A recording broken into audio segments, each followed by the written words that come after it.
All right, so now we're in the process. As you can see, we got the liner all in. We have a vacuum on each side of the pool. So what the vacuum is going to do is it's going to suck the air out, and you will actually see the liner start moving towards the walls and taking the air out.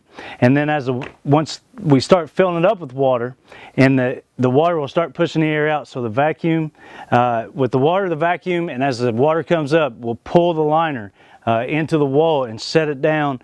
Like I said, with this one has a safety ledge, so it'll actually sit the liner down so that you can see the contours of the safety ledge. So Mario's getting ready to turn the vacuum over there on. Yeah. Brian's turning that vacuum on, and as you can see, you can watch the liner itself start moving into the walls.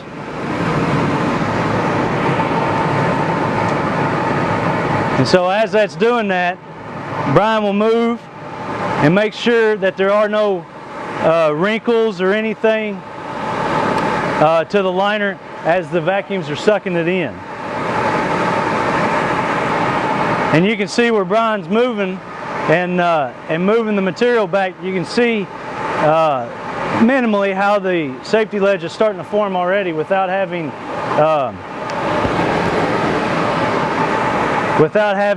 any water pressure to push it back. There are wrinkles in the coming down the slope, but as he moves his feet and moves the material, like I said, the vacuums on each side of the wall will take that away. And if Brian will show how easy it is with his hands to move out. If you look down the slope itself will look like it has little bubbles sticking up from it. But as the water pressure comes up, like I said earlier, that will smooth all that out, and you will not see any of those imperfections that you can see now where it doesn't have water in it. And if you watch Brian again, he's kicking the bottom of around the pool. If you have any wrinkles, once again barefoot, just kicking out any to get that set against the wall. So now once we get all the wrinkles out, and you can actually see the outline of the pool, now it's time for water. When we put the water in, we actually take the hose and we put it right at the shallow end break going down the slope into the hopper. For safety, every pull that we do, we duct tape the end of the hose. Even though you might think there may not be anything wrong with it, you could have any kind of sharp area from the copper or anything from the hose.